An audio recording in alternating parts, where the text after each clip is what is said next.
Hi, welcome. Today we're going to be talking about the ISDA Master Agreement, ISDA's Clause Library, and ISDA Create. I'm sure everyone watching this video knows how integral the ISDA Master Agreement is to OTC derivatives transactions. But over time, the ISDA Master Agreement has been negotiated in many different ways by many different counterparties. And that's a challenge for digitizing that agreement. ISDA is looking at ways to present our documentation and record those agreements in new digital fashion.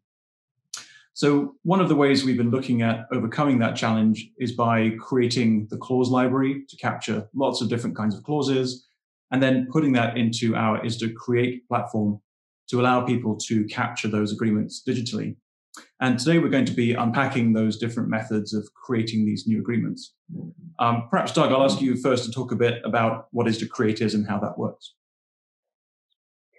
Sure thing, Mark. Thanks. So ISDA Create at its very basic is a document negotiation, automation, and execution tool.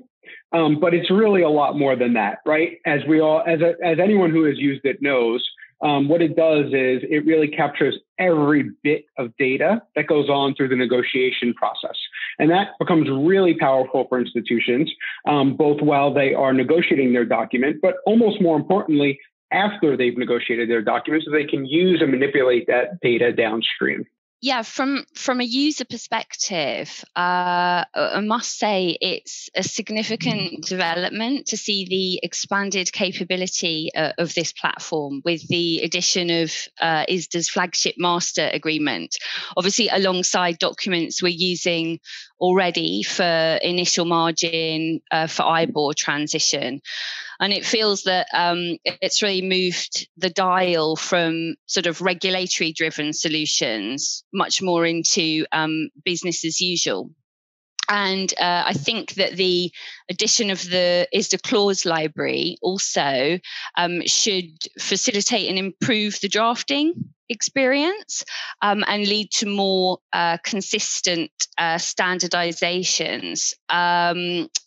And these platform expansions are really going to mean we can better leverage the features of ISDA Create and work in a much more efficient and effective way to better manage legal risk, to better manage the data that we can get from agreements. For the past 20 years, the schedule to the master agreement has been subject to custom negotiation. So certain clauses are now amended routinely in a variety of ways using different combinations of wording. New clauses that were never anticipated by the drafters of the original document are now routinely added, whether due to regulatory change or market evolution. And really at a fundamental level, our work in developing the clause library has been to impose structure upon this unstructured and fragmented world. So by identifying and defining the precise parameters of each clause, as well as the variable content that may be added to alter the substance or outcome of the clause, we've developed an industry standard means by which to identify, categorize, and draft clauses within legal agreements and to model the resulting legal agreement data, for example, within the ISDA common domain model.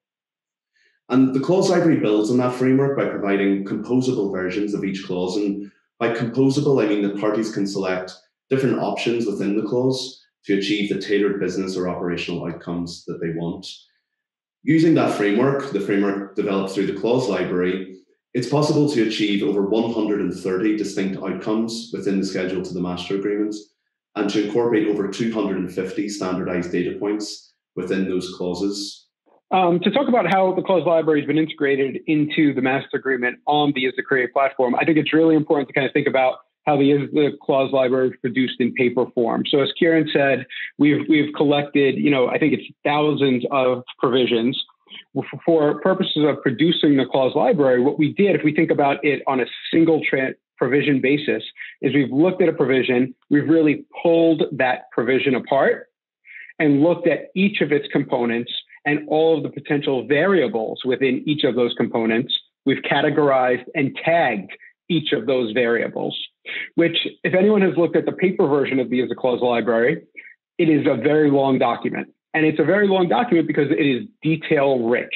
And everyone should be very happy about that because we want all of our data to be detail rich. The downside of that on paper is it is a dense document and usability is not as efficient as it could be. But that's where ISDA Create steps in, right? When we take what we've done on paper for the ISDA clause library and we put it into ISDA Create, it simply becomes a couple of clicks and drop downs. And the ISDA Create logic and the back end really takes you through the clause library in a very logical and simple format. Now that becomes very, very powerful for people on the back end, because once you've completed your negotiation on ISDA Create using the clause library, all of that data sits behind that negotiation, can be pulled into your internal system, and instantly becomes available in both human and machine readable format. So I personally think, and I think I hope everyone on this video will agree, that this is a great step forward for kind of using technology in our industry to really harness the power of the data that sits within all of our documents. And that all really started when we think about this project by looking at each provision individually, pulling them apart, tagging and categorizing all that data, and then using ISDA Create to operationalize all of that. That's great. So we've got ISDA drafting, technology, bringing it all together, making it easy to use. Fantastic. I think it's exciting to see where ISDA Create will go next. There's been a sort of gradual evolution, and it certainly feels that with the addition of the ISDA Master Agreement and the ISDA Clause Library, that it's very much going to be a sort of new, exciting, innovative journey that I'm sure a lot of documentation teams all across the market will be going on.